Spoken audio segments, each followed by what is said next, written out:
अल्लाह अकबर। इसमें आज़म जब मिल जाएगा तो मिलने के आदाब और सलीक़े भी मिल जाते हैं, क्योंकि इसमें आज़म जब मिलता है तो आदाब और सलीक़ों के साथ ही मिलता है, ऐसे नहीं मिलता, ठीक है ना। और फिर दूसरी बात यह है कि सबसे बड़ा इसमें आज़म तो खुद अल्लाह का नाम है, अल्लाह, ये इसमें आज़म है। चुनांचे पीरानी पीर शेख अब्दुल कादिर जिलानी रहमतुल्लाह ताला फरमाते हैं कि लफ्ज़ अल्लाह जो है यही इसमें आज़म है। कि लोग बहुत से अस्माए हुस्ना के बारे में कहते हैं ये इसमें आज़म है, ये इसमें आज़म है। हाँ, बहुत से अक़वाल हैं, 63 तकरीबन अक़वाल हैं कि ये इसमें आज़म है, ये इसमें आज़म है, अहादीस में भी इशारे हैं। लेकिन लफ्ज़ अल्लाह फरमाते, लफ्ज़ अल्लाह इसमें आज़म हज़रत शेख फरमाते हैं। लेकिन लफ्ज़ अल्लाह को आप इस अंदाज से अदा करें कि अल्लाह के गैर का उस वक्त किसी किस्म का शायबा ना हो कल्ब व दिमाग में, फिर उस वक्त अल्लाह ही अल्लाह आपके कल्ब व दिमाग पर छाया हुआ हो, फिर आप अपनी ज़बान से अल्लाह का लफ्ज़ अदा करें। ये नहीं कि अल्लाह अल्लाह भी कर रहा है और दिमाग आपका घर बार में घूम रहा है, कायनात में घूम रहा है, रब्बे कायनात से हटकर सारी कायनात को छान रहा है और ज़बान से अल्लाह अल्लाह भी कर रहा है। नहीं, ये नहीं, क्योंकि अल्लाह इसलिए फरमाया कि खालिस इखलास और सिद्क़ के साथ लफ्ज़ अल्लाह आप का विर्द करें। फरमाया कि ये इसमें आज़म है, उसके बाद आप जो मांगेंगे इंशाअल्लाह झोली खाली नहीं होगी। इसलिए जो है ना यही सबसे बड़ा इसमें आज़म। तो जब इसमें आज़म मिल जाता है तो उसके सलीक़े भी नसीब हो जाते हैं। और जिन लोगों को मिला फिर उन्होंने इसमें आज़म को इतना इख्फा रखा, ऐसा छुपा के रखा किसी को ख़बर नहीं होने दी। और बड़े बड़े वाक़यात मौजूद हैं औलिया कामिलीन के कि उनके पास इसमें आज़म है, लेकिन यह कि उन्होंने किसी को ख़बर नहीं होने दी। लिहाजा ऐसा मिजाज कि जनाब वो सारी दुनिया को बताता फिरेगा कि मेरे पास इसमें आज़म है। आज बहुत से आमिलीन हो सकता है सच भी कहते हों, हम किसी पे तोहमत नहीं लगाते, बड़े बड़े दावे कर देते हो जो हमारे पास इसमें आज़म है, आ जाओ हमारे दर से को खाली नहीं जाएगा, इसमें आज़म पढ़ के दुआ कर देंगे। तो लोग सोचे भाई वाकई इसके बाद इसमें आज़म होगा भाई, तो भाई मुबैना तौर पे क्या पता हो भी भाई, हम इनकार नहीं करते, लेकिन वो जिसको मिलता है वो फिर यह कहता है ना, वो फिर छुप जाता है, वो फ़ना में रहता है। चुनांचे हज़रत शेखुल हदीस मौलाना मोहम्मद ज़करिया कांदलवी रहमतुल्लाह अलैह ने तो फ़ज़ाइल अमाल में वाक़ लिखा है, वाक़ लिखा है कि एक शख्स जो है किसी अल्लाह वाले के सर हो गया, कहा कि मुझे इसमें आज़म सिखा दीजिए। बार बार उसके उन्होंने कहा भाई ये सीखने की चीज़ नहीं, अल्लाह की अता है जब मिले। नहीं जी नहीं, आप मुझे इसमें आज़म बताइए। आखिर उन्होंने कहा कि अच्छा यूँ कर, ये जंगल की तरफ जा, जो पहला वाक़या तू देखे वो वाक़या देखे तो मुझे आके सुनाना। कि ठीक है। अब ये शख्स गया, जब गया तो जैसे ही जंगल में दाखिल हो तो एक बूढ़ा बुजुर्ग आ रहा है। उसने जब वो एक घास लकड़ियों का गट्ठा जो है वो उसमें कमर पे वो लेके आ रहा है। तो उस ज़माने का जो पुलिस वाला आदमी वहाँ से गुजरा, उसने देखा उसको, उस ज़ोर से धक्का दिया उसे बाबा जी को, और उसका गट्ठा भी लकड़ियों का इधर उधर ठुड्डे मार दिए और बड़े मियाँ को ठुड्डे मारे। और वो बेचारे इधर गिरे उधर गिरे, फिर उठ के चुप करके उन्हें फिर लकड़ियाँ समेट के गट्ठा लेके फिर कोई एक लफ्ज़ नहीं बोले।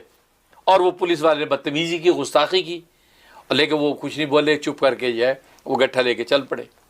अब ये वाक़े से देखा और आकर जो वाक़या वो उस अल्लाह वाले को सुना कि हज़रत मैंने ये वाक़या देखा। फरमाया तुमने उस बड़े मियाँ को देखा? कहता हाँ जी जी मैं देखा। वो कुछ बोला? कहते कुछ नहीं बोला। और उस पुलिस वाले उसको ठुड्डे मारे, धक्के दिए कि जी जी बिल्कुल दिए। कहा कि मैंने इसमें आज़म उनसे सीखा है। अल्लाह अकबर। यानी वो बड़े मियाँ के पास इसमें आज़म है। जो इसमें आज़म आसमान और ज़मीन को खाक और राख कर दे, वो बड़े मियाँ धक्के खा रहे हैं। इसलिए भाई इसमें आज़म जब मिल जाता है ना तो फिर वो मकाम फ़नाइयत जब मिलता है तभी मिलता है। अब ऐसे नहीं मिल जाता राह चलते। शौक़ होता है लोगों को इसमें आज़म मिल जाए, अल्लाह की इताअत होती नहीं। अल्लाह को मानते हैं, अल्लाह की मानते नहीं हैं। अल्लाह को मानते हैं, अल्लाह एक है, लेकिन अल्लाह की मानते नहीं हैं। जब अल्लाह की मानने पे आ जाते हैं तो आपका एक एक कलाम और दुआ इसमें आज़म बन जाती है। फिर आपके हाथ खाली नहीं लौटते कि अल्लाह तबारक व तआला पहले कबूल कर लेते हैं। अल्लाह से दुआ है कि अल्लाह तबारक व तआला सच्ची इताअत और इबादत का ज़ौक़ नसीब फरमाए और इन चीज़ों के पीछे पड़ने की ज़्यादा फ़िक्र। आज हम अल्लाह तबारक व तआला के अस्माए हुस्ना में से 18वें नंबर के नाम पर गुफ्तगू करेंगे जी, जो कि बाज़ किताबों में 17 नंबर उसका लिखा हुआ है। उन्होंने लफ्ज़ अल्लाह को काउंट नहीं किया तो रहमान से नंबर 1 शुरू किया, लेकिन हमने चूँकि अल्लाह को भी काउंट किया था तो हमारा जो है ये आज का जो है नाम ये 18वां नंबर बनता है 18। और ये है अर्रज़ाक़ु। अर्रज़ाक़ु बहुत बाबरकत नाम है। सारे रिज़्क़ के ख़जाने इस नाम की जो है तजल्ली हैं। और रज़ाक़ का माना बहुत ज़्यादा रिज़्क़ देने वाला बहुत ज़्यादा रोज़ी देने वाला। और ये नाम जो कुरान करीम में 5 मरतबा अल्लाह तबारक व तआला ने मुख्तलिफ़ आयात में दोहराया है। और इसके अदद जो है वो 308 बनते हैं।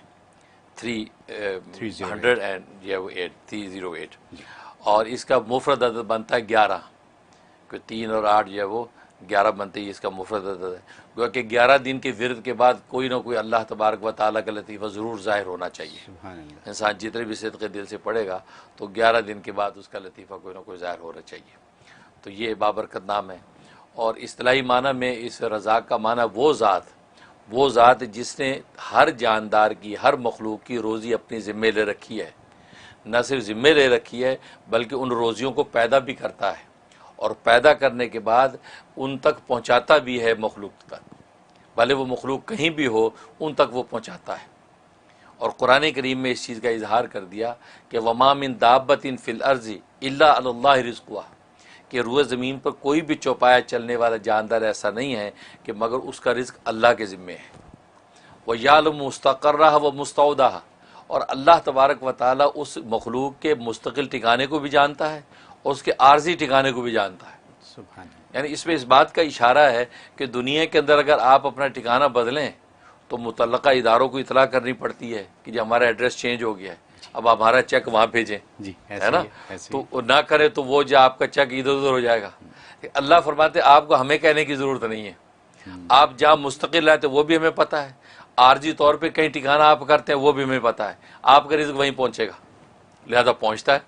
इंसान मुसाफिर हो तो पहुँचता है, घर में मुकीम है तो भी पहुँचता है। बल्कि इस पर जो हज़रत मूसा अलैहिस्सलातु वस्सलाम का वाक़या बड़ा दिलचस्प आता है कि हज़रत मूसा अलैहिस्सलातु वस्सलाम को अल्लाह तबारक व तआला ने जब कोह तूर पे तजल्ली दिखाई और आपने ये समझा कि आग है और अपने अहलिया जो है वो दर्द ज़ेह में थी, तो आग लेने के लिए वहाँ गए तो पता चला वहाँ तो रब्बे करीम की तजल्ली थी। तो अल्लाह तबारक व तआला से उनकी गुफ्तगू हुई, कलाम हुआ और वही नाजिल हुई और साथ ही हुक्म हुआ कि फ़िरौन के पास जाओ दावत हक़ देने के लिए। अब ये दिल में सोचने लगे कि अहले खाना का क्या होगा, उनका ख्याल कौन करेगा, पीछे जो भी मेरे साथ मेरे किफ़ायत में लोग हैं उनके रिज़्क़ रोटी का क्या बनेगा। तो ये ख्याल आया तो अल्लाह तबारक व तआला ने फरमाया कि मूसा ये सामने जो पत्थर है इस पत्थर के ऊपर जो अपनी लाठी मार। लाठी मारी तो पत्थर टूटा, उनमें से एक और पत्थर निकला। फरमाया इस दूसरे पत्थर पे लाठी मार, वो टूटा, उसमें से एक और पत्थर निकला।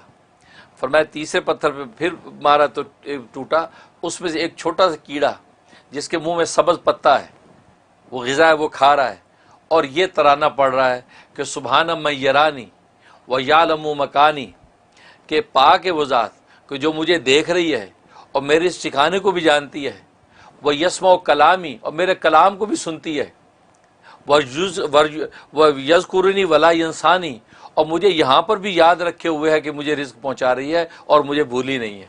सुभान अल्लाह। तो अल्लाह तबारक व तआला फरमाया मूसा मैं इस कीड़े को यहाँ खुराक पहुँचा सकता हूँ तो तेरे अहले खाना का मैं कफ़ील नहीं हो सकता। तुम परेशान ना हो, तू मेरे काम में लग, मैं तेरे काम में लगूँगा। तो मतलब ये अल्लाह तबारक व तआला के राज़िक़त का आलम है कि जहाँ भी होता है उसी जगह रिज़्क़ पहुँचाता है। इसलिए उलमा ने लिखा है कि रिज़्क़ की दो किस्में हैं, एक रिज़्क़ ख़ास है, एक रिज़्क़ आम है। रिज़्क़ ख़ास का मतलब यह है कि वो रिज़्क़ कि जिसका ताल्लुक़ ईमान व यकीन के साथ है कि अल्लाह तबारक व तआला ईमान व यकीन का जो रिज़्क़, दिलों का जो रिज़्क़ अता करते हैं और रिज़्क़ हलाल की दौलत से जो मुनव्वर करते हैं, ये रिज़्क़ ख़ास है। और एक रिज़्क़ आम है कि जो दुनिया और सामानों का जो रिज़्क़ है ये अल्लाह तबारक व तआला बिला तफरीक काफिर मोमिन सबको अता करते हैं, लेकिन रिज़्क़ ख़ास जो ईमान व मार्फत का रिज़्क़ है वो सिर्फ़ अल्लाह तबारक व तआला मोमिनीन को अता करते हैं और अहले ईमान को अल्लाह ये तौफ़ीक़ देते हैं कि रिज़्क़ हलाल की कोशिश करते हैं। और इब्न क़य्यिम रहमतुल्लाह तआला ने बड़ी खूबसूरत बात की, असल में राज़िक़ियत के दो मफ़हूम हैं। राज़िक़ियत का एक तो मफ़हूम यह है कि अल्लाह तबारक व तआला जो है वो एक वो रिज़्क़ अता करते हैं जो इंसान की ईमानों और इंसान के सामानों का रिज़्क़ है और वो अपने अम्बिया और औलिया के ज़रिए से अल्लाह तबारक व तआला मखलूक तक पहुँचाते हैं। उसे इल्म व इरफान का रिज़्क़ भी मिलता है यानी क़ुलूब का रिज़्क़, और दूसरे इंसान के अबदान जो बदन जिस्म उनका रिज़्क़ हलाल वो भी उनके ज़रिए से मुहैया होता है। एक ये मतलब। और दूसरी किस्म रिज़्क़ से मुराद ये कि वो रिज़्क़ जो रिज़्क़ हलाल है, जो बदनों का इल्म है, अल्लाह तबारक व तआला ने बदन की नौइयत तिब्बी तौर पर ऐसी बनाई है, ऐसी अंदर वेंस और रगें और ऐसे सिलसिले रखे हैं कि वो रिज़्क़ उनके ज़रिए से उसे अपने मुतल्लका मुकाम तक पहुँचाते हैं। क्योंकि अगर रिज़्क़ मौजूद हो और अंदर खाने का निज़ाम डिस्टर्ब हो जाए तो कैसे पहुंचेगा? नहीं पहुंच। तो फरमाया कि इंसान जब खाता है तो वो नालियाँ अल्लाह ने ऐसी बना रखी हैं कि हर चीज़ अपने अपने मुकाम पे जा रही है, पानी अपने मुकाम पे जा रहा है, ग़िज़ा अपने मुकाम पे जा रही है, हर चीज़ अपने अपने मुकाम पे ठहर रही है। और फिर खाने के बाद इंसान अगर उल्टा हो जाए तो वो खाना बाहर पलटता नहीं है, यानी ऐसा निज़ाम रखा, खाना गया अब वो पलट के बाहर नहीं आता। और मैं ये जो दूसरा रिज़्क़ का मफ़हूम है कि अल्लाह ना सिर्फ खिला देता है, पर खिलाने के बाद वो उसको अपने अपने मुकाम पर पहुंचा देता है और उसके अच्छे और नेक असरात ज़ाहिर करता है। ये अल्लाह तबारक व तआला की राज़िक़ियत है जो किसी दूसरी ज़ात को हासिल नहीं है। इसलिए अल्लाह तबारक व तआला रज़्ज़ाक़ है, यानी बहुत ज़्यादा रोज़ी देने वाला। मतलब ना सिर्फ रोज़ी देना बल्कि रोज़ियों को पैदा भी करता है और अपने अपने मुकाम पर हर एक को उसकी रोज़ी पहुँचा भी देता है। ये राज़िक़ है।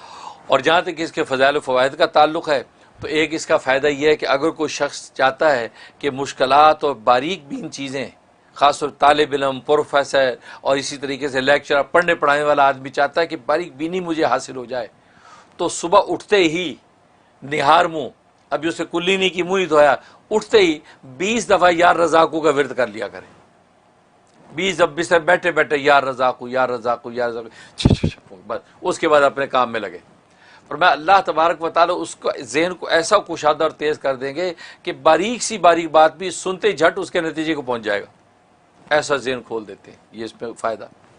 और दूसरा फ़ायदा यह है कि अगर कोई चाहता है कि घर के अंदर रिज़्क़ की फरवानी हो जाए और घर से बीमारियाँ और आफतें निकल जाएँ और घर जनाब जन्नत नज़ीर बन जाए, तो फरमाया कि वो शख्स रोज़ाना सुबह की नमाज़ पढ़ने के बाद, फजर की नमाज के बाद अपने घर के चारों कोनों में 10-10 मरतबा या रज़ाक़ू फूंक दिया करे और उस कोने से शुरू करे जो कोना जो किबले की तरफ सीधी तरफ है। अगर किबला इधर है तो सीधी तरफ का कोना वो है, तो सबसे पहले उस कोने पे खड़ा होकर या रज़ाक़ू 10 दफ़ा पढ़ के 3 दफ़ा फूंक दिया। फिर उल्टी तरफ आ जाए, फिर 10 दफ़ा पढ़ के, उसके बाद ये पीछे की तरफ आ जाए 10 दफ़ा फूंक, फिर उस तरफ। तो गोया कि चारों कोनों पे 10 दफ़ा फूंक दिया करे तो घर में रिज़्क़ की फरवानी हो जाएगी, गैब से रिज़्क़ आएगा और कोई बीमारी घर में नहीं ठहरेगी। ऐसा ज़बरदस्त फ़ायदा है। वाह, सुभान। और तीसरा फ़ायदा इसका ये, अगर कोई चाहता है मैं दौलतमंद हो जाऊँ, मालो दौलत हाथमताई बनूँ, बांटूँ भी और अल्लाह अता भी करे, तो फरमाया कि वो शख्स जो है फजर की सुन्नत और फ़र्ज़ के दरमियान 550 मरतबा 550 टाइम जो है या रज़ाक़ू विर्द करें। अव्वल आखिर 11 मरतबा दुरूद इब्राहिमी पढ़ ले और ये करने के बाद अब ये फ़र्ज़ नमाज अपनी फजर की अदा करे। फरमाया कि जनाब ऐसा अल्लाह गैब से उसके इंतजाम करेंगे, कर्ज़े उतरेंगे और वो दौलतमंद हो जाएगा, मालदार हो जाएगा। ये इसमें ज़बरदस्त फ़ायदा। और एक इसका फ़ायदा ये है कि अगर कोई चाहता है कि मैं जिससे मुलाकात करने जा रहा हूँ वो मेरी जो हाजत और ज़रूरत है वो उससे पूरी हो जाए, उसके दिल में अल्लाह डाल दे कि वो मेरा ये काम कर दे। फरमाया कि जब उसके पास पहुँचे तो 17 मरतबा 17 टाइम या रज़ाक़ू पढ़ के और उसके अपनी दरख्वास्त पेश कर दे, तो अल्लाह तबारक व तआला उसके ज़रिए से इसकी ज़रूरत पूरी कर देंगे और किसी किस्म की कोई रुकावट नहीं आएगी। और एक फ़ायदा यह है कि अगर जो है ये चाहता है कि अल्लाह तबारक व तआला क्या कोई ख़ास मकाम और क़ुर्ब मुझे हासिल हो जाए, ज़ाहिर हर बंदे की ख्वाहिश होती है, तो फिर मैं तन्हाई में बैठ के, वहाँ ना कोई बच्चा हो ना कोई बड़ा हो, अकेले तन्हाई में बैठ के 1000 मरतबा पूरी यकसुई के साथ या रज़ाक़ू का विर्द करे और अल्लाह से मकाम ख़ास मांग ले। फरमाया कि अभी एक चिल्ला पूरा नहीं होगा तो अल्लाह तबारक व तआला अपना ख़ास क़ुर्ब उसको अता कर देंगे और वो महसूस करेगा। ये ज़बरदस्त फ़ायदा। और एक फ़ायदा ये है कि अगर कोई कैदी है, कैद में है बेगुनाह, तो कैदी को छुड़ाना चाहता है या कोई मरीज़ है बेचारा वो मर्ज़ से छुटकारा चाहता है, तो फरमाया कि 125 मरतबा पढ़ के आप उस कैदी के लिए दुआ करें। अव्वल आखिर 11 मरतबा दुरूद शरीफ, या जो मरीज़ है और उस मरीज़ के लिए 125 मरतबा पढ़ के आप जो उसकी सेहत की दुआ करें, अल्लाह तबारक व तआला ये 3 हफ्ते के अंदर ही इंशाअल्लाह उस कैदी को रिहा कर देंगे और इस मरीज़ को शिफा दे दें। ये ज़बरदस्त इसके फ़ायदे हज़रत माशाअल्लाह। और जहाँ तक ख्वाब में ताबीर का ताल्लुक़ है, और मैं ख्वाब में अगर ये देखा, इसका मतलब है अल्लाह तबारक व तआला इसको अपना क़ुर्ब ख़ास अता करेंगे और दीन दुनिया के जो है रिज़्क़ और दौलतें इसके लिए आसान कर देंगे। लिहाजा ये सदक़ात का अहतमाम करे, माली सदका गरीबों में बांटना शुरू कर दे, अल्लाह मुकाम ख़ास भी देंगे और रिज़्क़ की फरवानी कर देंगे। ये ताबीर। सुभान अल्लाह। हज़रत ये जो रिज़्क़ की जो आपने आज तारीफ़ बयान कर दी है, रिज़्क़ ख़ास, रिज़्क़ आम, और उसके अलावा जो आपने इतनी एक्सप्लेनेशन दे दी है, ये पहले नहीं सुनी किसी, सही। मैंने नहीं सुनी, और मुझे यकीन है कि हमारे देखने वालों में से बहुतों ने इसको नहीं सुना, ना इसको समझा। आज जो या रज़ाक़ों के ऊपर जो बात हो गई है, अगर हम इसको अपना लें वाकई तो हमारा तो बेड़ा पार है, सब मसले हल।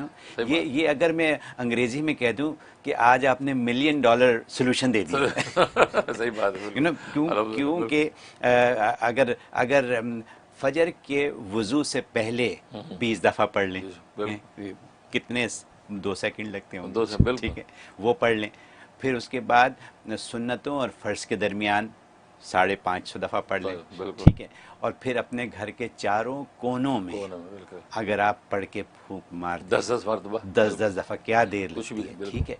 तो यानी ये सारी आपकी जो बरकतें हैं वो आपने इकट्ठी कर ली, जानामाज़ पे बैठे बैठे हो सकती हैं सारी, ठीक है। और उसके बाद फिर मरीज़ों के लिए भी हो गया, दौलत के लिए भी हो गया, और गुरबे अल्लाह उसके लिए भी हो गया। तो और क्या करना है हमें, और क्या चाहिए हमें, तो सब कुछ तो हो गया।